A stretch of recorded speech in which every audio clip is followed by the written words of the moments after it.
12 anos após um fungo parasita tomar conta do planeta, cientistas descobrem um grupo de crianças imunes à infecção. Vendo nelas a chave para a sobrevivência da humanidade, decidem usá-las em experimentos na esperança de criar um antídoto capaz de reverter a praga. Num mundo pós-apocalíptico dominado por criaturas infectadas, crianças híbridas são mantidas como prisioneiras em laboratórios, vivendo sob vigilância constante. Elas só podem sair de suas celas para assistir às aulas, sempre presas a cadeiras de rodas. Entre elas está Melanie, que ao chegar na sala se prepara para mais uma lição de química com a senhorita Helen. No entanto, antes que a aula comece, Melanie pede à professora que leia uma história. Apesar de serem apenas crianças, os soldados daquela instalação foram treinados para tratá-las como simples cobaias. Helen é a única que demonstra um mínimo de compaixão, o que faz com que todas sintam um profundo carinho por ela. Após a aula, os jovens são escoltados de volta para suas celas, com armas apontadas para eles até que as portas estejam trancadas. 3 vezes ao dia, recebem uma alimentação baseada em larvas e insetos. Melanie, no entanto, tem um tratamento diferente. Pelo menos uma vez ao dia, recebe a visita da doutora Caldwell. Antes de sair, Caldwell pede que Melanie escolha um número entre 1 e 20. Ela escolhe o 13. No dia seguinte, ao chegar na sala de aula,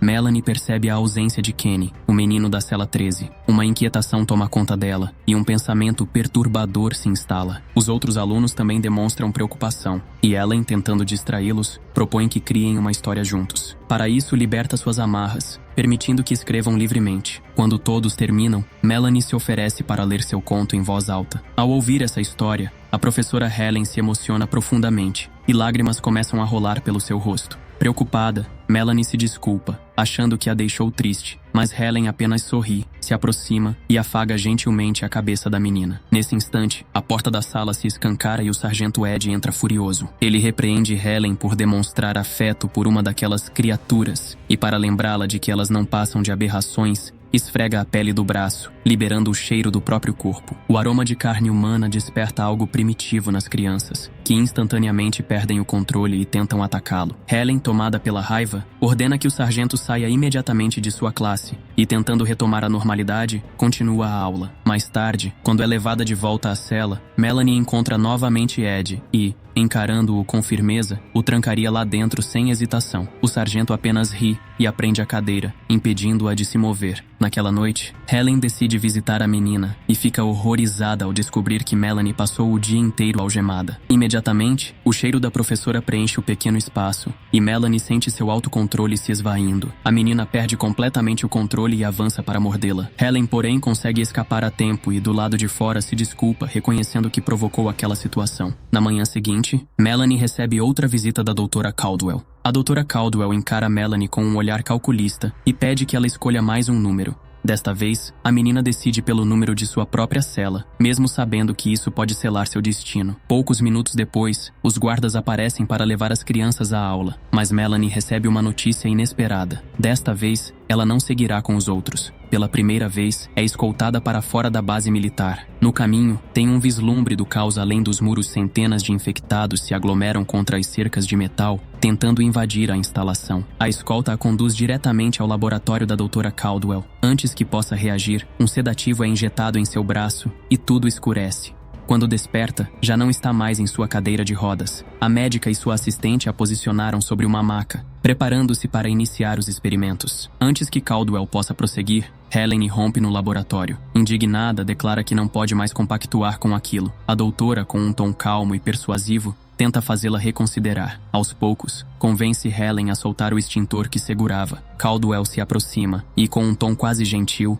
pede desculpas. Explica que entende seus sentimentos, mas insiste que Melanie é essencial para a criação da vacina E, que seu sacrifício poderá salvar milhares de vidas. De repente, o alarme de emergência ecoa por toda a base. O barulho ensurdecedor sinaliza o pior. Os infectados conseguiram atravessar as defesas e estão invadindo o complexo. No meio da luta, sofre um ferimento na mão. Ao perceber que sua única aliada já está se transformando, decide fugir. Enquanto isso, Melanie, sendo uma híbrida entre humana e infectada, não desperta interesse nos monstros que agora assolam o laboratório. Usando um bisturi, consegue se libertar das amarras da maca. Ao sair da tenda, encontra o caos. Soldados e infectados travam uma guerra sangrenta. Ao avistar Helen sendo atacada por 2 guardas, um impulso feroz toma conta de Melanie. Sem hesitar, ela avança sobre eles, mordendo-lhes os pescoços com violência. Quando desperta, está nos braços de Helen, sendo carregada para longe do campo de batalha. Um tanque do exército surge no horizonte, oferecendo uma rota de fuga. Sem pensar duas vezes, Helen e Melanie conseguem embarcar. Juntas, escapam da base militar, deixando para trás a destruição e o passado que as condenava. Ao chegar em um local seguro, o destino das duas permanece incerto.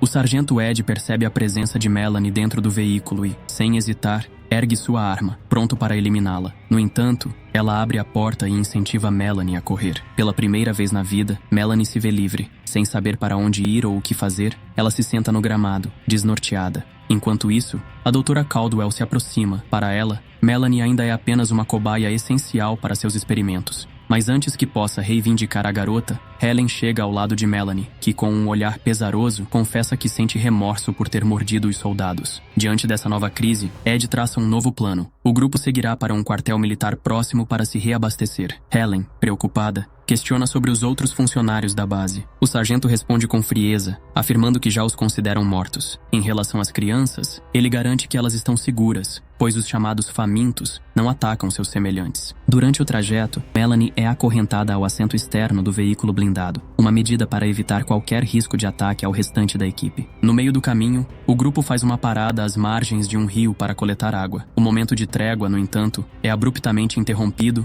quando um grupo de infectados surge da mata e parte para o ataque. Enquanto os soldados enfrentam os monstros, Helen corre em direção a Melanie e a liberta, levando-a rapidamente para dentro do veículo buscando refúgio. No entanto, durante a batalha, um dos soldados sofre uma mordida no braço. Ele cambaleia até o carro, mas, antes de conseguir entrar, começa a se transformar. Sem hesitação, Ed puxa sua arma e dispara contra o colega, eliminando-o antes que se tornasse uma ameaça. Com o perigo imediato controlado, Helen aproveita o momento para explicar a Melanie o que realmente está acontecendo.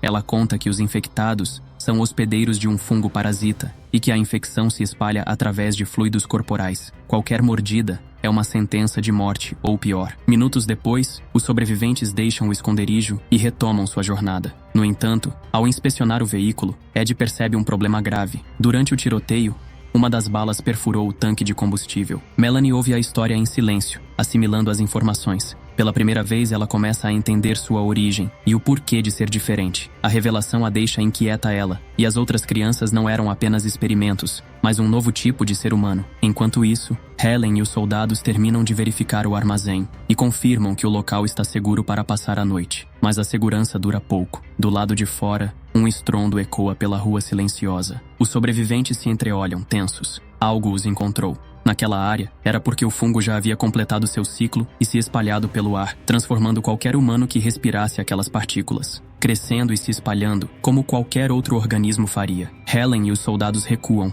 preocupados com o risco de contaminação, mas Caldwell vê aquilo como uma oportunidade. Se pudesse estudar o epicentro da infecção, talvez conseguisse desenvolver uma solução definitiva. Antes que alguém possa detê-la, ela avança para coletar uma amostra. Enquanto isso, Kieran encontra mantimentos dentro da loja, mas antes que possa sair, percebe movimentos ao seu redor. As crianças selvagens o cercam, movendo-se de maneira coordenada, como predadores à espreita. Ele saca a arma, mas hesita ao perceber que não são zumbis comuns, ágeis e inteligentes. Caldwell, por outro lado, parece fascinada. Eles não são apenas zumbis mais inteligentes. Eles estão evoluindo, criando sua própria sociedade. Para a médica, isso é uma descoberta revolucionária. Para os outros, é apenas mais um lembrete de que a humanidade está perdendo a guerra. Lá fora, os híbridos começam a cercar a instalação, observando cada movimento do grupo. Melanie sente que não tem muito tempo antes que tentem invadir. E então, ela toma sua decisão. Enquanto as chamas começam a consumir os corpos dos infectados, Melanie observa a torre de esporos que se eleva diante dela. O calor se espalha e os fungos começam a se desintegrar, a fumaça e o fogo enfraquecendo a estrutura gigantesca.